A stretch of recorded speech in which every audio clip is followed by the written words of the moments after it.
কেরানীগঞ্জের এই কি অবস্থা? আবারও কি সেই কাল যুগে প্রবেশ করছে কেরানীগঞ্জ?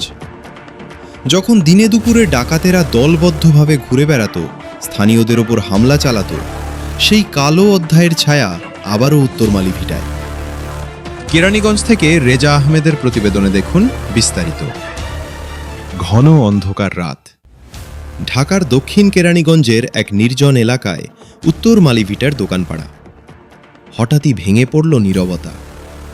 15 জনের এক সশস্ত্র ডাকাত দল হাতে দেশীয় রান্দা, পিস্তল আর ককটেল বোমা নিয়ে ঝাঁপিয়ে পড়ল পাহারাদারের ওপর। চিৎকার, মারধর, তারপর গামছা দিয়ে দোকানের খুঁটিতে বেঁধে ফেলা হলো অসহায় পাহারাদারকে। ডাকাতির উদ্দেশ্যে এসেছিল তারা, কিন্তু স্থানীয় 2 থেকে 3 জন লোকের সাড়া পেয়ে ককটেল ফুটিয়ে ধোয়া ধুলোয় পালিয়ে গেল দুর্বৃত্তরা। যাওয়ার আগে পাহারাদারকে হুমকি দিয়ে গেছে তারা, তোর জন্য আমাদের অনেক দিনের রিজিক নষ্ট হয়েছে, পরবর্তীতে যেন আর না দেখি তোকে। সেই হুমকিতে কেঁপে উঠেছে উত্তর মালিভিটার মানুষ।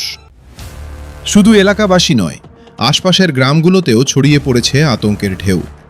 সোশ্যাল মিডিয়া ও স্থানীয় সূত্র থেকে প্রাপ্ত তথ্য অনুসারে এই ঘটনা ঘটেছে গতকাল 19 এপ্রিল 2026 রাত 3:10 এখন পর্যন্ত কোনো গ্রেফতারের খবর পাওয়া যায়নি। পুলিশের কাছে অভিযোগ দায়েরের প্রস্তুতি চলছে বলে জানা গেছে স্থানীয়দের কাছ থেকে। এই ঘটনা কোনো বিচ্ছিন্ন ঘটনা নয়। বাস্তা ইউনিয়নের উত্তর মালিভিটা এলাকাটি দীর্ঘদিন ধরে অপরাধপ্রবণ এলাকা হিসেবে পরিচিত। মাত্র কয়েকদিন আগে 14 থেকে 15 এপ্রিলের দিকে একই দক্ষিণ কেরানীগঞ্জে চীনা নাগরিকদের ইয়াংজি জিয়াং প্রকল্পে 15 থেকে 20 জনের একটি সংঘবদ্ধ ডাকাত দল হানা দিয়েছিল। তারা মোবাইল ফোন, ঘড়ি ও নগদ টাকা লুট করে পালায়। র‍্যাব 10 পরে মোবাইলের সূত্র ধরে 5 জনকে গ্রেফতার করে কিছু মালামাল উদ্ধার করলেও দলের বাকিরা এখনও ধরাছোঁয়ার বাইরে।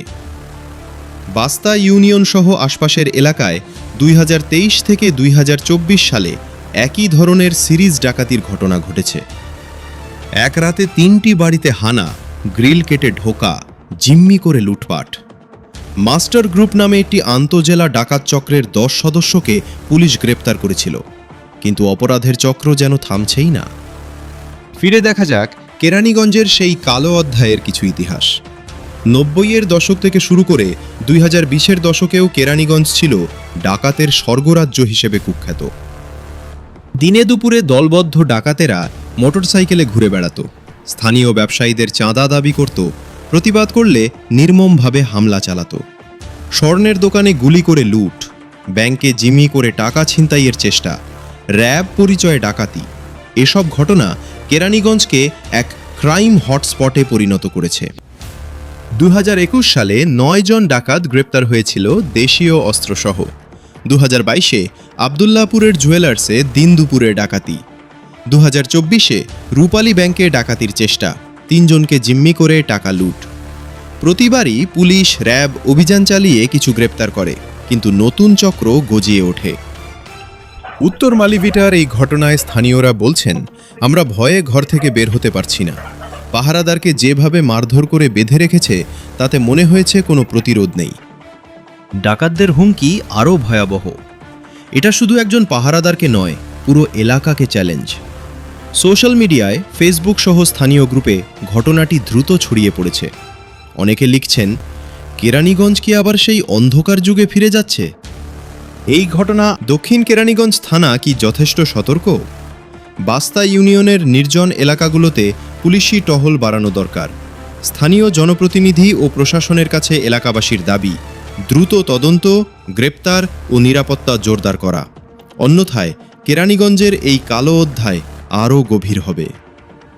কেরানীগঞ্জ নিউজ 24 অনলাইন এই ঘটনার উপর নজর রাখছে। পুলিশের তদন্তের অগ্রগতি ও নতুন তথ্য পেলে আমরা আপডেট দেব।